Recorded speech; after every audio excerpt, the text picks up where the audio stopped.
લક્ષ્ય ન્યૂઝ, એક નજર, એક લક્ષ્ય. જય માતાજી, હર મહાદેવ મિત્રો. મારા જીવનના એક નવા પડાવની શરૂઆત કરી રહી છું, ત્યારે જેટલા પણ લોકોએ મને શુભેચ્છાઓ આપી, મને પ્રેમ અને આશીર્વાદ આપ્યો હોય, દરેકનો હું દિલથી આભાર માનું છું.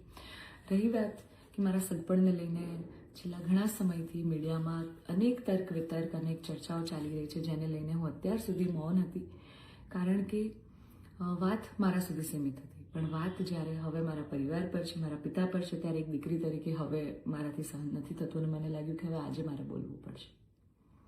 એક બ્રહ્મકન્યા હોવાનું, એક બ્રહ્મ દીકરી હોવાનું મને એટલું ગૌરવ છે કે જેને હું કદાચ શબ્દોમાં નહીં વર્ણવી શકું. અને હું અહીંયા સુધી પહોંચી છું એના માટે શિક્ષિત અને સમજણી જે બ્રહ્મશક્તિઓ છે, બ્રહ્મ સમાજના લોકો છે, એમનો ખૂબ ખૂબ ફાળો રહ્યો છે મારી આ જર્નીમાં. અને હું તો નસીબદાર છું કે મને 18 વર્ણના લોકોનો પ્રેમ અને સપોર્ટ મળ્યો છે અહીંયા સુધી પહોંચવામાં. મારો પરિવાર તો છે જ, મારી ઢાલની જેમ મારા પિતા છે મને સપોર્ટ કરવામાં, પણ આપ સૌનો પણ ખૂબ ફાળો છે. પરંતુ કહેવાતા સભ્ય અને મોડર્ન સમાજમાં જ્યારે અમુક 2-4 અસામાજિક તત્વો છે જે લોકો અત્યારે પણ દીકરીઓ માટેના રૂલ્સ અને રેગ્યુલેશન નક્કી કરશે કે દીકરીઓનું લિમિટ ક્યાં સુધી હોવી જોઈએ. દીકરીઓને ફ્લાય કરવા માટે પાંખો મળી છે, એને વીંજવાની અને એને કાપવાની વાતો છે આ બધી. દીકરીઓ અત્યારે તેજસ જેવી પ્લેનો ઉડાઈ રહી છે, યુદ્ધ કરી રહી છે, રણ મેદાનમાં છે, સંસદમાં છે, વિજ્ઞાન અને ટેકનોલોજીમાં છે. હમણાં ઓપરેશન સિંદૂર જે થયું એમાં 2 દીકરીઓએ લીડ લઈને આપણને પૂરા દેશને ગૌરવ અપાવ્યું. ત્યારે શું 2-4 આવા અસામાજિક તત્વો નક્કી કરશે કે એક દીકરીનો લાઈફ પાર્ટનર ચૂઝ કરવાનો શું એને હક નથી?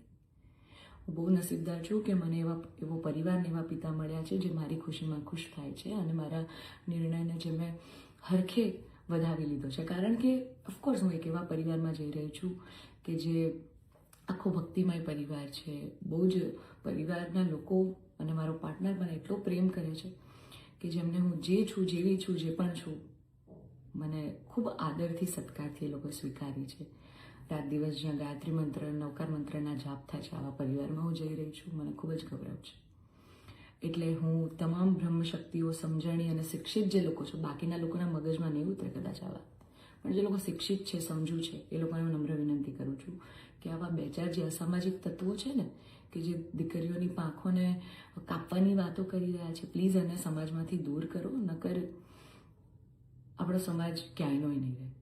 તમે દીકરીઓનું સારું જ કરવા માંગતા હોય ને તો દીકરીઓના શિક્ષણ માટે વાત કરો. નાની નાની દીકરીઓ પર જે બળાત્કાર થઈ રહ્યા છે એના માટે વાત કરો. દીકરીઓની પ્રતિભાને આગળ લાવવાની વાત કરો. ચલો, આ બધી પ્રતિભાને બધું તો મોડર્ન વસ્તુ થઈ ગઈ. હજી જૂના 18મી 17મી સદીના કુરિવાજો આપણા સમાજમાં ચાલ્યા આવે છે. હજી કેટલા બાળ લગ્ન થાય છે આપણને બધાને ખબર છે. સાટા પ્રથા ચાલુ છે જેની પીડિત હું પણ છું, તમને બધાને ખબર છે. દીકરીઓના પૈસા લેવામાં આવે છે. અલા, દીકરીઓને તમે ઘૂંઘટામાં રાખો છો અને તમે એમ કહો છો કે અમે દીકરીઓનું સારું કહેવા માંગીએ છીએ. એક બાજુ દીકરીઓ તેજસ જેવી ફ્લાઇટો ઉડાઈ રહી છે, આર્મીમાં છે, નેવીમાં છે, અને એક બાજુ દીકરીઓ ઘૂંઘટામાં છે. એના પરથી જ ખબર પડી જાય છે કે ક્યાં કેટલો વિકાસ છે. હું દરેક બ્રહ્મ શક્તિઓને, બ્રહ્મ આગેવાનોને નિવેદન કરું છું, આજીજી કરું છું કે આવા અસામાજિક તત્વોને સમાજમાંથી હટાવો. જેટલા પણ લોકો હવે મારા પરિવાર વિરુદ્ધ કંઈ પણ પોસ્ટિંગ કરશે, કમેન્ટ કરશે, એમના વિરુદ્ધ હું કાયદેસરના પગલાં લઈશ. કારણ કે એક દીકરી તરીકે, બ્રહ્મકન્યા તરીકે, જ્ઞાતિના નીતિ નિયમો પ્રમાણે જ્યારે હું ચાલતી હતી ત્યારે નાતના જ કોઈક લોકોએ મારા પરિવાર પર ચીટ કર્યું, અમને અંધારામાં રાખ્યા. એક દીકરી એક સગપણમાં હોય અને તો પણ બીજી સમાજમાં ક્યાંક લગ્ન કરી લે, તમને 2-2 વર્ષ સુધી છુપાવે, તમને ક્યાંય નહીં. તો જ્યારે આ આફત આવી ત્યારે મેં નક્કી કર્યું કે ભાઈ હું આ રિલેશનમાં નહીં રહું. મેં મારા પરિવાર માટે સ્ટેન્ડ લીધું. અને કોઈ છોકરાને શું, જ્યારે પરિવાર માટે અને મારા પિતા પર જ્યારે વાત આવશે ને ત્યારે હું ભગવાનને પણ છોડવાની તાકાત ધરાવું છું. એ દીકરી છું હું, બરાબર છે? એટલે આપ સૌને નમ્ર વિનંતી છે કે જેમ દેશની દરેક દીકરીઓ પોતાના જીવનની શરૂઆત કરે છે, એમ મેં પણ એક શરૂઆત કરી છે. આને પહેલાં તો કોઈ વિશેષ મોટો મુદ્દો બનાવવાની જરૂર નથી.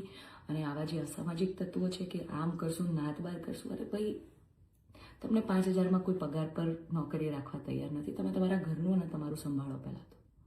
અને આવા અસામાજિક તત્વોને, તમામ બ્રહ્મશક્તિઓને, શિક્ષિત અને સમજણા જેટલા લોકો છે એમને મારી વિનંતી છે કે આવા સામાજિક તત્વોને તમે દૂર કરો સમાજમાંથી. જેથી દીકરીઓ ડરે નહીં અને એમની પ્રતિભા આગળ આવે અને સમાજનો વિકાસ થાય. જય માતાજી, હર મહાદેવ.